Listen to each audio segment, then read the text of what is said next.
out that ugly old tree. The parkway's our road now, not his. Corinne Ashburn said it from the back of a white UTV in a Patagonia vest, with her Bluetooth earpiece blinking, while a landscaping crew she had personally hired gunned a chainsaw to life at the base of a 101-year-old juniper tree my grandfather had planted the summer he got back from World War I. The tree went down in 16 seconds. The stump landed on the granite boundary marker my grandfather had set at the same corner in 1924. The marker cracked.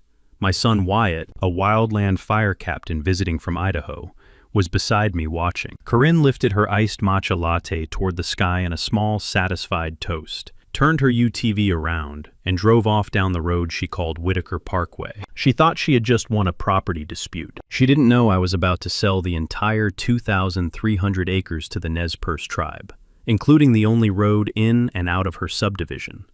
What would you have done? Where are you watching tonight? My name is Cole Hargrove. I'm 57 years old, and I ranch 2,300 acres in Wallowa County, Oregon, the high, wide, wind-scoured valley on the Idaho border that the Nimiipuu people, whom you may know as the Nez Perce, call home in a way my family never quite can. The Hargroves came to Wallowa in 1923 from County Mayo, Ireland. My grandfather Clyde bought a bankrupt homestead from a tax sale for $700. He did not know, at the time, that the land had been taken 46 years earlier from the bands of Chief Joseph in the forced removal of 1877. He learned. An elder named Joseph Watalatok found him on the pasture one spring afternoon in 1932 and told him, quietly, about the families who used to camp in that high meadow in July for the wallowing of the bison. My grandfather took his hat off. He listened. He wrote a promise down in the margin of his Bible that night. Someday the Hargroves will help the people come home. That promise passed to my father, Wendell. It passed to me. I have been a board member of the Wallowa Homeland Project, a nonprofit that partners with the Nez Perce tribe to return ancestral land, for 22 years. I speak enough Nimiiputiimt to say thank you and to argue about elk. My wife Louise passed in 2019 of pancreatic cancer. She was part Nez Perce on her mother's side, a descendant of a family that had been scattered in the removal. She had started reconnecting with her heritage the year before she got sick. I buried her on a ridge above our home, with the permission of her mother's cousins. Our son Wyatt is 29, wildland fire captain, Boise District. He does not want the ranch. He has told me so, calmly, every Thanksgiving for 7 years. I have told him, every Thanksgiving for 7 years, that I hear him and that the ranch is fine. The subdivision next door is called Bitterroot Ridge Estates. 96 beige timber frame houses, with fake log siding and steel roofs, built in 2011 by a developer from Portland who went bankrupt in 2014 and died in 2017. The subdivision sits on a bench above my south meadow. It has no way in or out except a gravel road the developer bulldozed straight across 12/10 of a mile of my ranch while I was in Portland with Louise for her first round of chemotherapy. He never asked. He never filed any easement. He simply did it. For 14 years, I did not make a fight of it. The HOA treasurer wrote me a check every January for $2,000 as a courtesy payment for informal road use. I banked it. I handed the ranch hand a waving hand when a subdivision family drove past. I figured, this is a small town. These are neighbors. We can all be grown-ups. Then, 2 years ago, Corinne Ashburn ran for HOA president on a platform of mountain lifestyle improvement. She won. She was a retired Portland marketing consultant with a 47,000-follower Instagram account called Mountain Mama. She wore Patagonia vests the way other people wear work coats. The first thing she did was stop the $2,000 courtesy check. The second thing she did was have signs printed that renamed my grandfather's Hall Road Whitaker Parkway, after her husband Sterling, who had donated $10,000 to the HOA's discretionary fund. The third thing she did was, on a Saturday morning in June, while Wyatt happened to be home visiting me, hire a landscaping crew to grade and widen the road, which, in the doing, tore out a 101-year-old juniper my grandfather had planted. I stood in the pasture beside my son. I did not say anything. The saw bit hit the wood. The tree came down. Corinne lifted her iced matcha latte at the sky. Wyatt looked at me. Dad, Are we fighting this? No, son, we're rearranging it. My attorney Delilah Radcliffe, a lean 44-year-old out of LeGrand, who had once argued a property case before the Oregon Supreme Court in a maternity dress, drafted the first letter that afternoon. She kept it polite. We asked the HOA to restore the $2,000 courtesy payment and to sit down with us to negotiate a formal, written easement that would memorialize the arrangement that had worked for 14 years. I drove the letter to the Joseph post office and sent it certified mail. Corinne Ashburn's response came back 9 days later, on letterhead from a Portland real estate firm where her husband Sterling had once been a senior partner. The letter claimed that the HOA now held a prescriptive easement across my land by operation of Oregon common law, because it had used the road openly, continuously, and for more than 10 years. It cited 3 Oregon Supreme Court cases. It threatened countersuit for interference with vested community access rights if I obstructed the use in any way. I read the letter twice. I walked to my filing cabinet. I opened the folder labeled HOA Courtesy. Inside were 14 years of canceled checks from the Bitterroot Ridge Estates HOA treasurer, made out to Clyde Hargrove Estate, $2,000 each, with the memo line, road use courtesy. 14 checks, 14 signed receipts I had given back, 14 annual tax 1099 forms. A knowledge nugget worth pinning.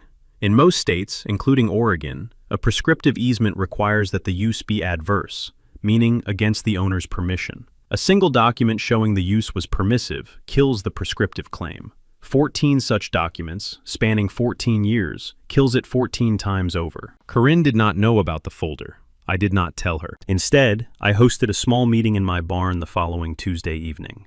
I invited 6 HOA residents I thought might be reasonable. 3 came. One was a retired school teacher named Francis Abernathy. One was a young father named Jed Ogilvie, who had just moved in with 2 toddlers. One was a recently widowed former Forest Service hydrologist named Lorraine Pike. I laid out, quietly and without drama, the history of the road, the 14 years of courtesy payments, and the paperwork I had. I also told them, in plain terms, that I intended to resolve this without a lawsuit if I could, and that I did not bear them any personal grudge. They listened. At the end, Francis Abernathy asked me a question. "Mr. Hargrove, are you telling us we could lose our access?" "Mrs. Abernathy, I am telling you that whoever owns this land decides what happens to that road. For 14 years, that person was me. That person was polite." Jed Ogilvie quietly asked if his toddlers would be safe getting to the pediatrician. I told him I would give him 30 days written notice of any change, and personal help in arranging alternatives for his children if it came to that. Lorraine Pike said nothing for a long minute. Then she said quietly, "I voted for her. I am extremely sorry." "Mrs. Pike, you're not the one who owes me an apology." They left the barn at twilight. The sky over the Wallowas was the color of smoked salmon. Wyatt, who had been standing in the shadow by the hay bales, walked up beside me and said, "Dad, that was the kindest meeting I've ever seen you run." I was raised to be kind to people who still don't know what they've done. Word got back to Corinne within 48 hours. At the next HOA meeting, she denounced Francis, Jed, and Lorraine by name, accused them of collaborating with an outside adversary, and proposed a resolution stripping their committee seats. The vote passed 42 to 31. Francis resigned her vice presidency in protest and was replaced. Jed and Lorraine resigned their committee seats the same night. Francis Abernathy drove out to my ranch that Sunday afternoon with a pan of cornbread and a cold apology I refused to let her make again. "Mr. Hargrove, I have made a grave error of judgment by electing that woman, and I have made an even graver error by not speaking up sooner. Mrs. Abernathy, eat some cornbread. It's yours, after all." She laughed a tired laugh. We sat on the porch for an hour.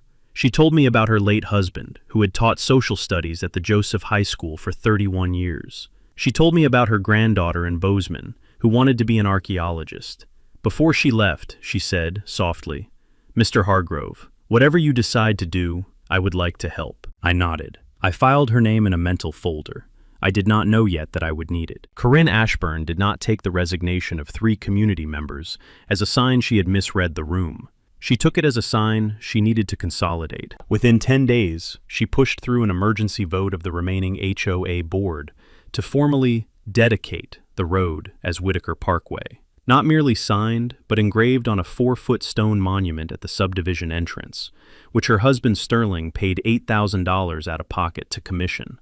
The stone was hauled in on a flatbed, set on a concrete plinth, and blessed with a ribbon cutting that included a local county commissioner, a Portland television affiliate, and an acoustic guitarist Corinne had hired to play John Denver covers. I stood in my kitchen drinking coffee at 6 that morning and watched the flatbed rumble past my living room window.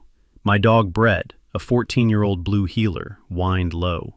Wyatt, still in town, walked up beside me. "Dad, they're carving her husband's name on a rock on your land.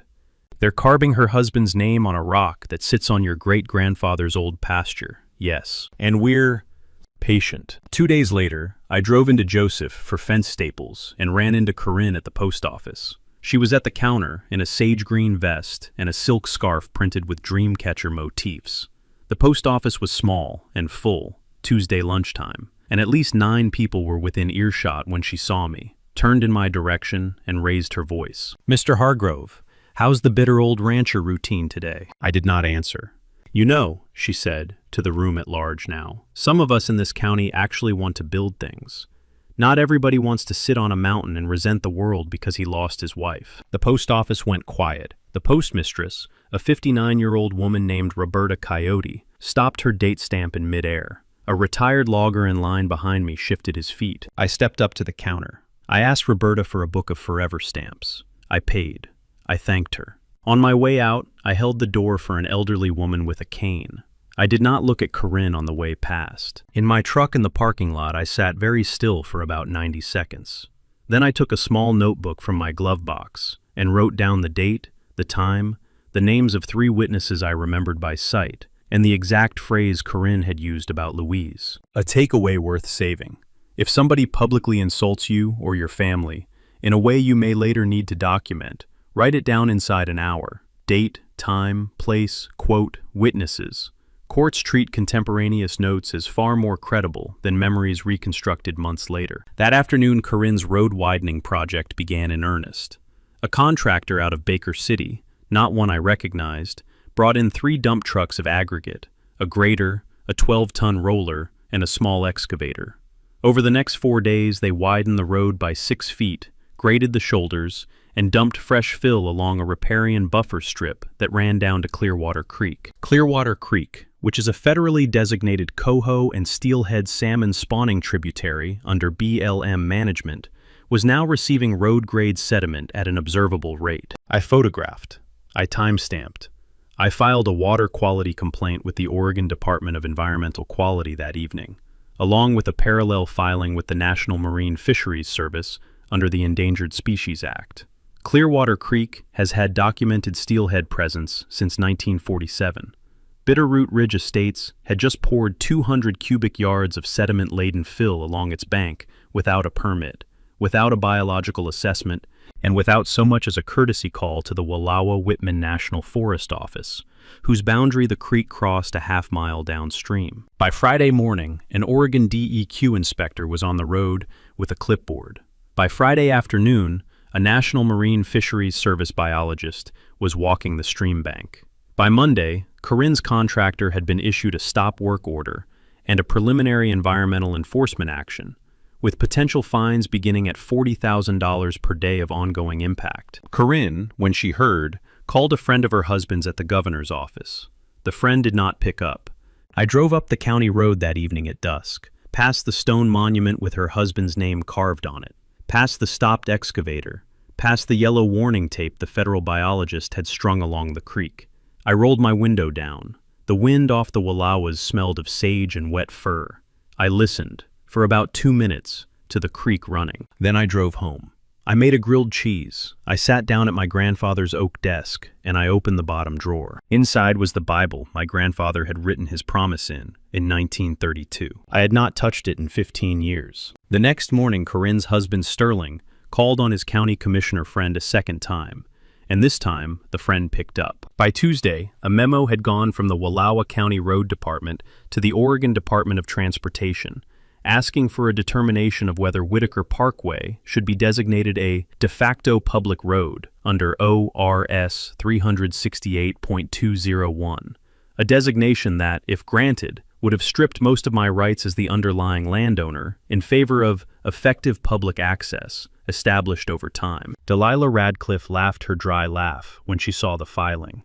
Cole, they've now formally admitted, in writing, that they need the state to declare this road public because it is not, as of today, public.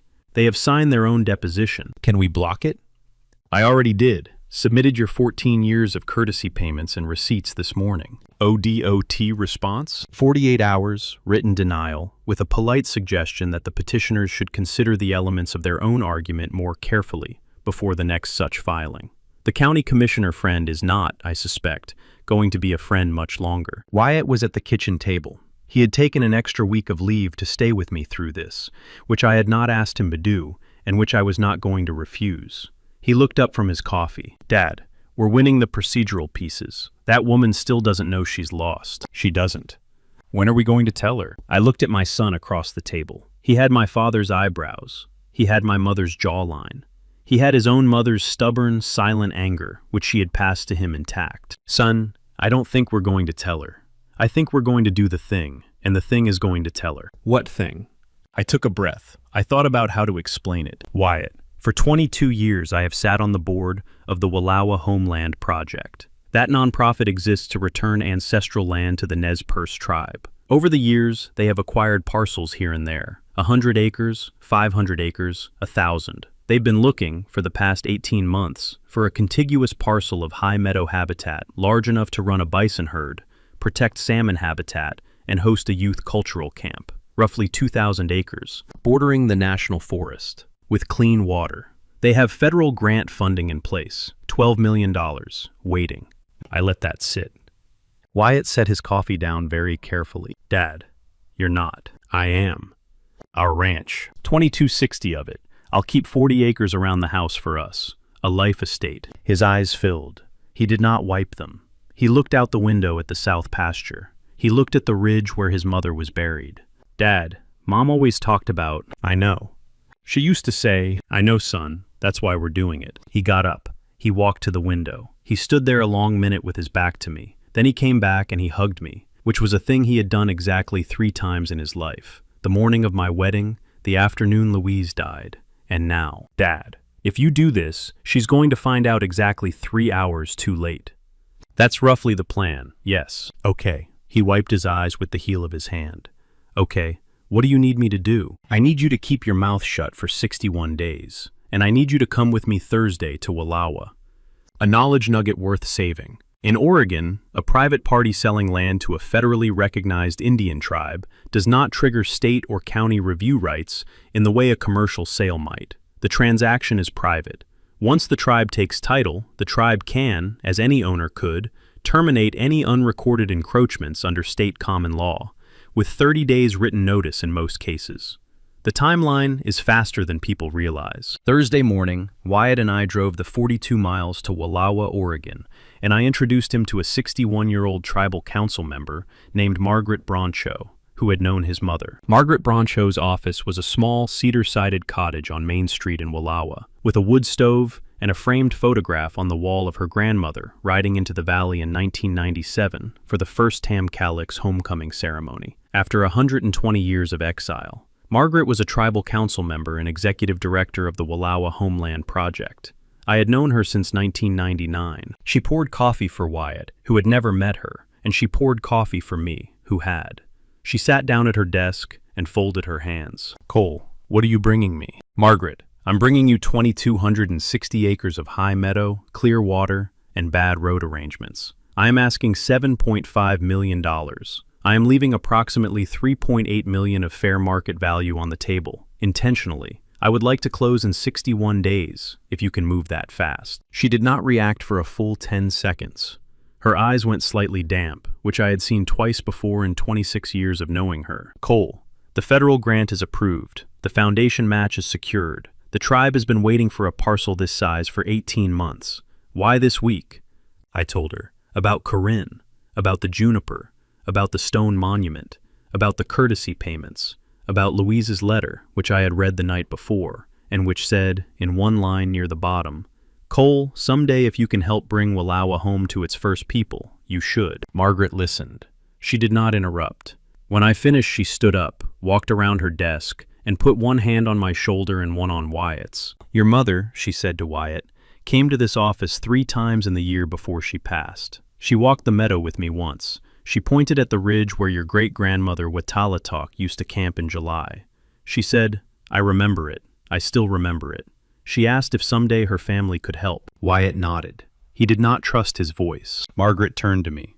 Cole, I need to convene the council this weekend. Monday I will have an answer. But Cole, the answer is yes. The takeaway, and this one is worth writing down. When Native American tribes acquire fee land in their ancestral territory, they can place the land into federal trust status through a process administered by the Bureau of Indian Affairs. Once in trust, the land falls under tribal jurisdiction for most internal matters. Even before trust status is granted, the tribe as private landowner has the full set of rights any landowner has, including the right, under state common law, to terminate unrecorded easements with notice. On Monday afternoon, Margaret called me. The council had voted unanimously. On Tuesday, Delilah Radcliffe and the tribe's attorney, a 53-year-old woman from Lapwai named Kate Youngman, began drafting.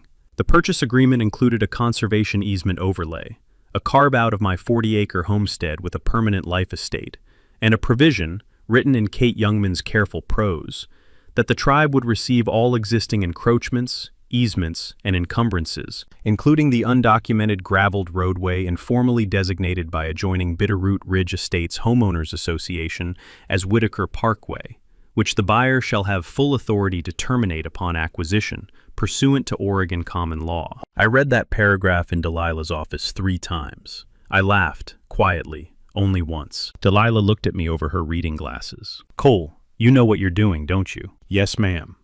You're not punishing them. No. You're giving the land to someone who was always going to keep it better than they would. Yes. She signed the cover sheet. She slid the draft across the desk for my signature. I signed. The closing was set for 61 days. On the way home, I stopped at the ridge where Louise was buried. I told her.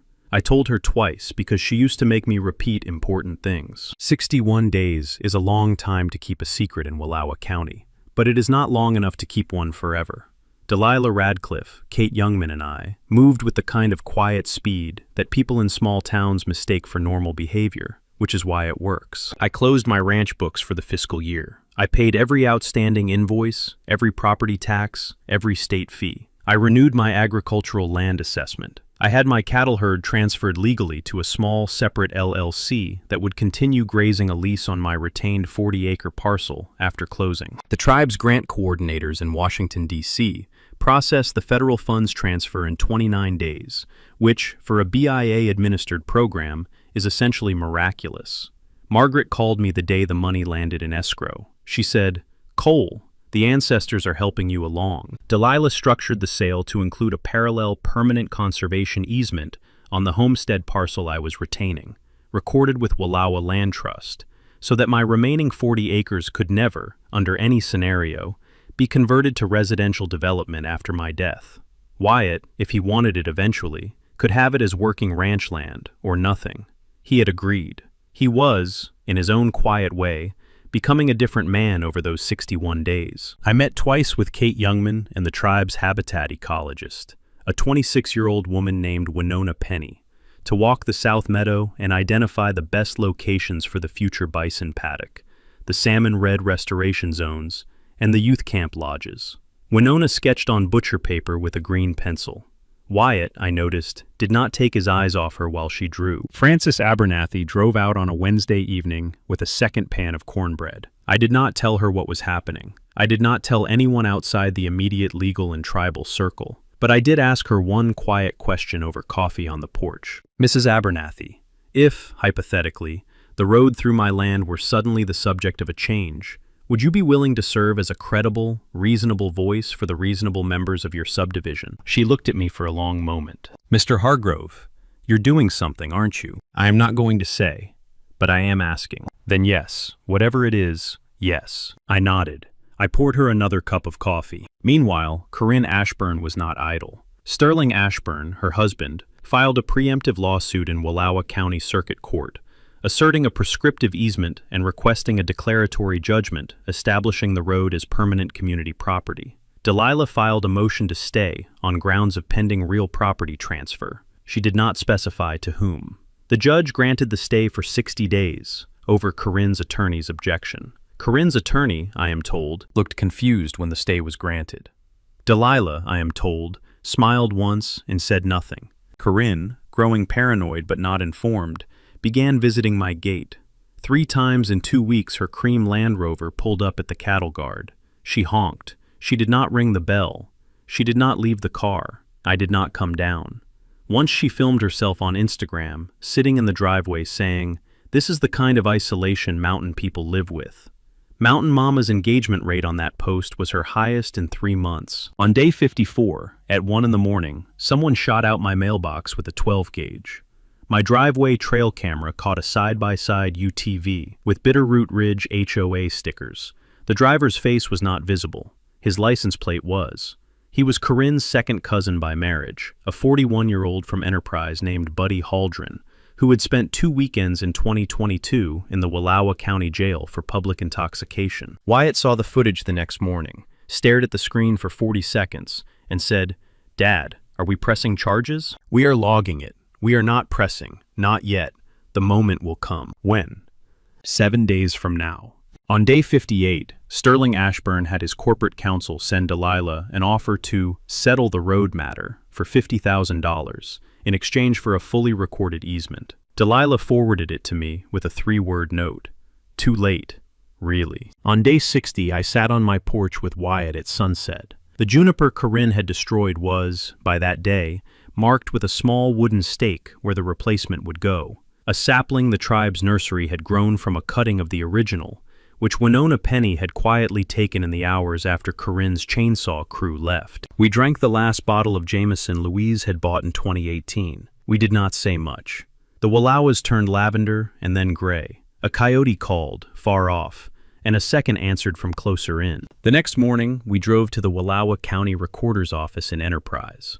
On the morning of the closing, day 61, I woke at 4:40. Wyatt was already up, drinking coffee in the kitchen in the half-dark. He had laid out my father's good Pendleton jacket on the kitchen chair. I had not asked him to. "Dad, your collar's crooked." "Fix it then, son." He did. At 7, we drove into Enterprise.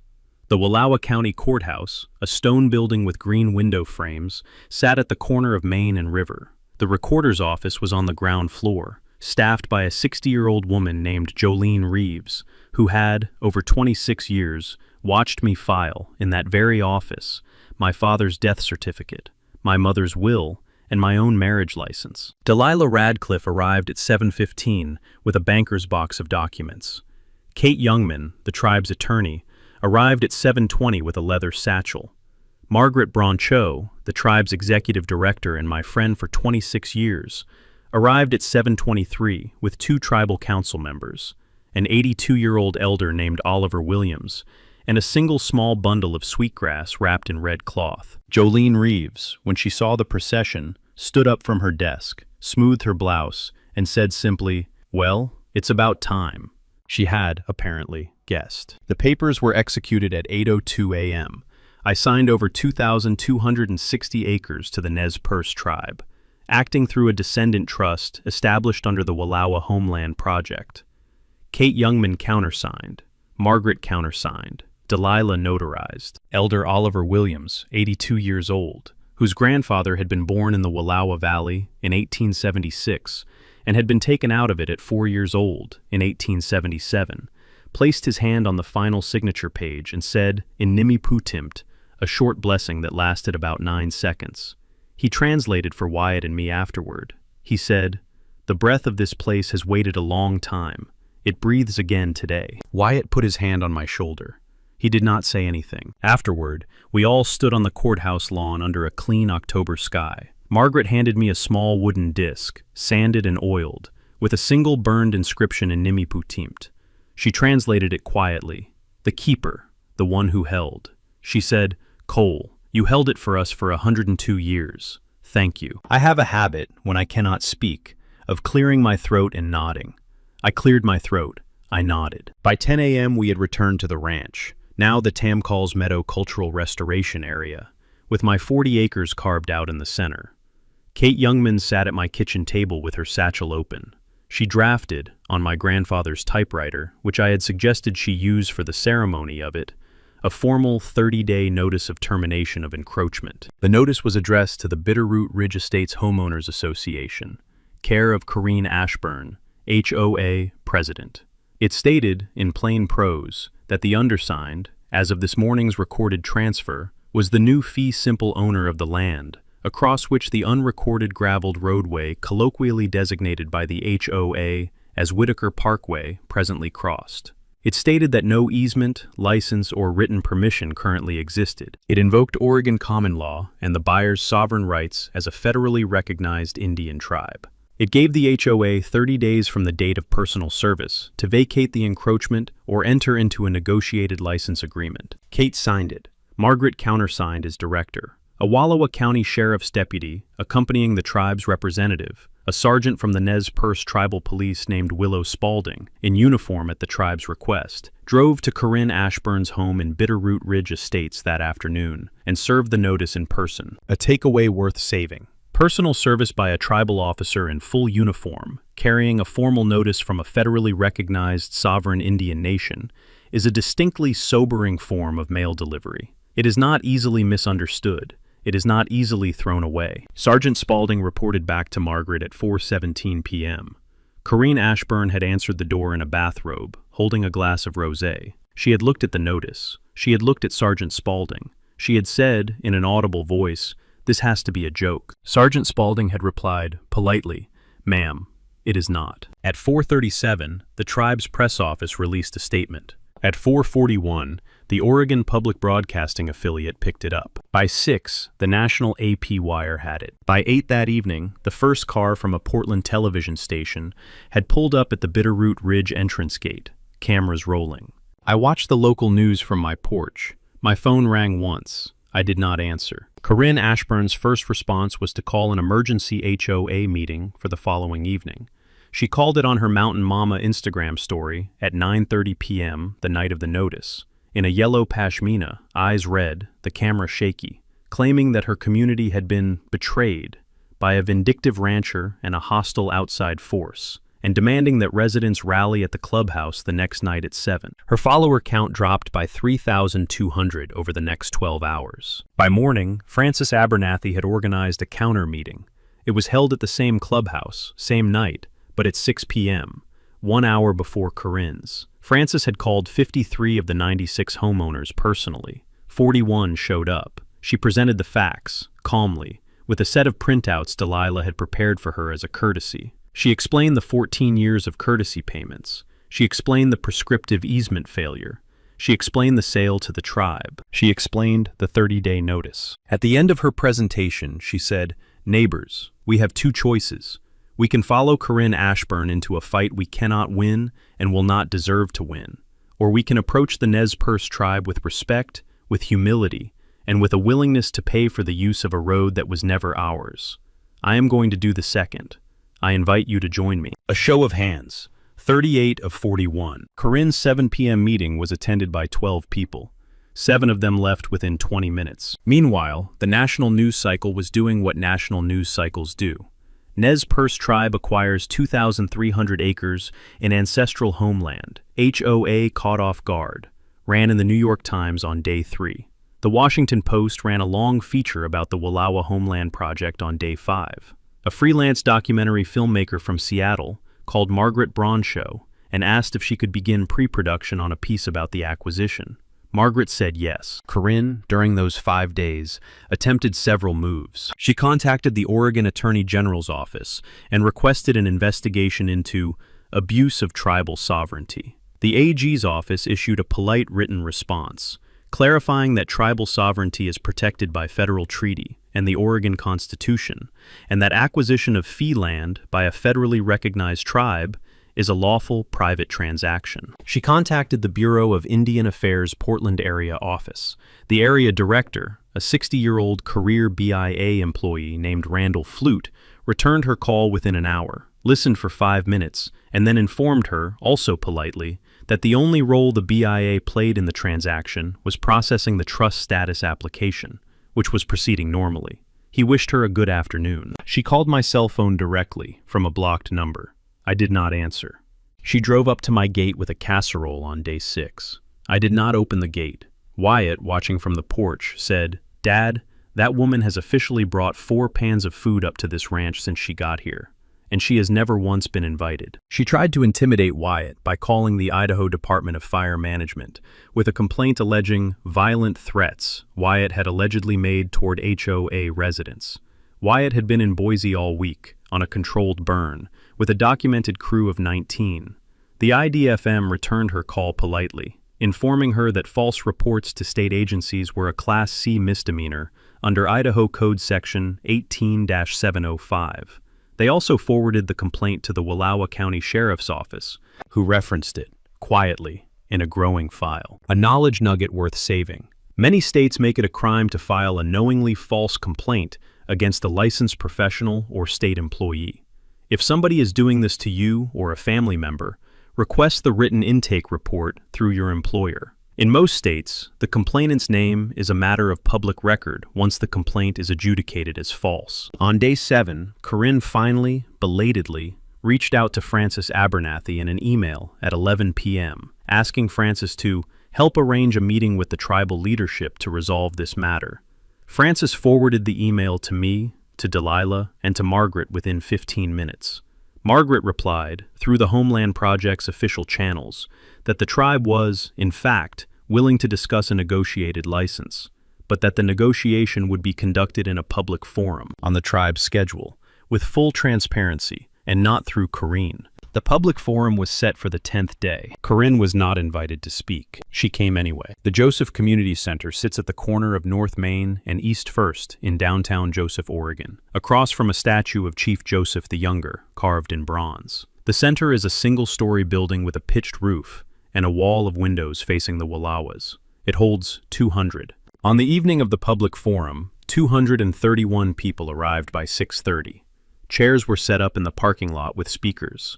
Cars lined North Main for 5 blocks. I arrived at 6:52. Wyatt beside me in his Wildland Fire captain's dress jacket, Delilah Radcliffe in a charcoal blazer, Francis Abernathy at my other elbow, carrying a folder of the HOA's 14 years of courtesy payment records, which she had requested from the HOA treasurer under the community transparency bylaws, and which had been turned over without protest. Behind us came Kate Youngman. Behind Kate, Margaret Broncho. Behind Margaret, Elder Oliver Williams, on the arm of his great-niece Winona Penny. Behind Winona, 9 tribal council members in respectful dark clothes, among them 3 tribal youth who had been approved to speak about the upcoming youth camp. Behind them, the Wallowa County Sheriff, in uniform, whose grandfather had been on the search party that brought back the Hargroves horse when my grandfather had fallen in a creek in 1938. Behind the sheriff, the Oregon Public Broadcasting reporter, a Portland ABC affiliate crew, and a young stringer from the New York Times. Corinne Ashburn was already seated in the front row, in a cream vest and a silk scarf printed with a pattern I am told is loosely based on a Salish design. She had arranged to stand and speak first. The meeting organizer, a neutral facilitator from the Joseph Methodist Church, did not accommodate her. Margaret Broncho stepped to the microphone at 7:02. She spoke for 19 minutes. She spoke without notes. She thanked the people of Wallowa County for their hospitality over the past 30 years of the Homeland Project's work. She explained what the 2,300 acres meant to the Nimipu, that it contained the meadow her own great-grandmother had camped in the summer of 1876, a year before the flight. She explained the plans, the bison herd, the salmon habitat restoration, the youth cultural camp, the medicine garden. Then she paused. She looked at Corinne Ashburn in the front row. "Mrs. Ashburn, I understand you have questions. I invite you to the microphone now. The facilitator will allow 3 minutes." Corinne rose. She walked to the microphone with the deliberate composure of a woman who had rehearsed. She began with, "The Bitterroot Ridge Estates community has been blindsided." Margaret held up one finger. "Mrs. Ashburn, before you continue, one question. Where does your subdivision's water come from?" Corinne stopped. From the aquifer." "Which aquifer?" "The one under our subdivision." "The recharge zone for your aquifer," Margaret said, calmly, is on the high meadow Cole Hargrove sold to the Nez Perce tribe 9 days ago, which the tribe now owns, which means, under state law, the tribe now has direct interest in how that recharge zone is managed. In addition to controlling the road, the room was quiet for a long 3 beats. Kate Youngman stepped to the microphone then, and, in her measured voice, laid out the tribe's proposal. The tribe would license a permanent road easement back to the HOA in exchange for 4 terms. 1. A permanent annual licensing fee of $75,000, paid to the Wallowa Homeland Project. 2. Adherence to formal riparian protection standards for Clearwater Creek, at the HOA's expense. 3. A written public acknowledgement of the ancestral heritage of the land, posted permanently at the subdivision entrance. 4. Removal of the Whitaker Parkway signage and monument, and renaming of the road per tribal consultation. The water source would be managed under parallel state water law protections, with the tribe's cooperation. The terms were, everyone could see, not a punishment. They were, instead, a fair price for a road that had never been paid for. Corinne opened her mouth to object. Francis Abernathy, standing 3 feet away, put a hand gently on Corinne's elbow and said, "Corinne, no, sit down." Corinne sat. Francis stepped to the microphone. On behalf of the Bitterroot Ridge Estates Homeowners Association, acting as vice president under the Emergency Succession Protocol, invoked this afternoon by a majority of the board, I accept the tribe's terms in full, and I apologize. I apologize to Mr. Hargrove, I apologize to the tribe, and I apologize to the land. The room did not cheer. The room, instead, was quiet for about 11 seconds. Elder Oliver Williams rose slowly in the second row. He looked at Francis. He nodded. He sat down. Outside the windows, the Wallowas were pink in the last light. The license agreement was executed 17 days later. The $75,000 annual fee flows to the Wallowa Homeland Project's general fund, and from there into bison purchases, youth camp scholarships, and salmon habitat monitoring. The Clearwater Creek riparian buffer was restored by a contractor of Kate Youngman's choosing, at the HOA's cost of $137,000. The whole thing, she observed dryly, could have been avoided by a polite phone call in 2011. The Whitaker Parkway stone monument was removed within 72 hours. Sterling Ashburn hauled it out himself on his own flatbed. A modest wooden sign now stands at the subdivision entrance, carved by a tribal artisan, that reads in Nimiputimpt and English, "Access granted with gratitude. You are a guest on Nez Perce homeland." Corinne Ashburn resigned as HOA president the evening of the public forum. Sterling resigned from the HOA board the same week. Their house went on the market 41 days later. They moved to Scottsdale, Arizona in the spring. Their old home was purchased by a young Forest Service couple with 2 toddlers, who now stop on their way home to admire the replacement juniper sapling that my grandfather's tree has become again. Francis Abernathy was elected HOA president unanimously in the interim. Jed Ogilvie was elected treasurer. Lorraine Pike chairs the Environmental Compliance Committee. Their first act, at Francis's suggestion, was a formal apology letter to me, signed by all 96 households who had lived under Corinne's presidency, which arrived in a manila envelope and which I read on the porch with Wyatt and did not cry until I finished. The Tamcalix Meadow Cultural Restoration Area is now in its 2nd year of operation. 17 bison grazed on the South Meadow last August. Coho smolts were documented in Clearwater Creek by Winona Penny's crew in the spring. The youth cultural camp ran 3 sessions last summer, with 49 tribal kids ages 10 to 17, at least 2 of whom will go on, Winona tells me, to become biologists.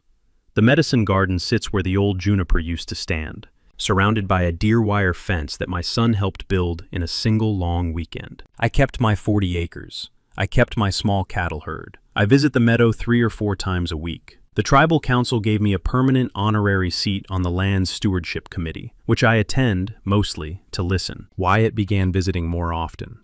8 months after the sale, he and Winona Penny were engaged. The wedding was held in the High Meadow last September, under a cedar arbor Elder Oliver Williams blessed, with both families present, mine, fewer than it once had been, and hers, larger than I had ever known any family to be. Louise's ashes had been scattered on the ridge above the meadow on the 1st anniversary of the sale, with tribal permission, and a song I did not understand and did not need to. If this story has a lesson, It is that the loudest version of winning is almost never the truest version.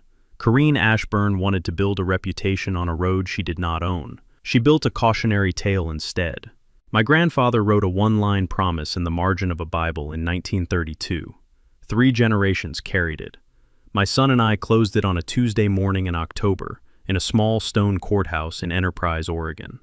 The breath of the meadow breathes again. If you have a promise your grandfather wrote down, read it this week. If you have an HOA story of your own worth telling, share it in the comments. I read every single one. Subscribe for next week's story, where a suburban HOA decides a widow's family mineral rights belong to the community and runs straight into a 100-year-old deed clause nobody bothered to read. I will see you there. What made Karen Aspen lose wasn't Cohagro's 2,300 acre. It was her belief that the land she had moved onto was somehow empty before she got there. She mistook quiet stewardship for absence. She mistook a windowless grief for weakness. She mistook the past on a silk wrap for a relationship with history. She never once asked before she kept her husband's name in stone on a road that wasn't hers. Whose shoulders the valley actually rests on. Whose real advantage wasn't his real estate license. It was his grandfather, a man who learned the truth about the land he had bought, and who wrote a one-sentence promise in a Bible in 1932 and then kept it through 3 generations in silence until the morning his grandson finally finished it. If your grandfather wrote something down in the margin, open the book this week. Drop your own HOA story in the comments. I read every single one.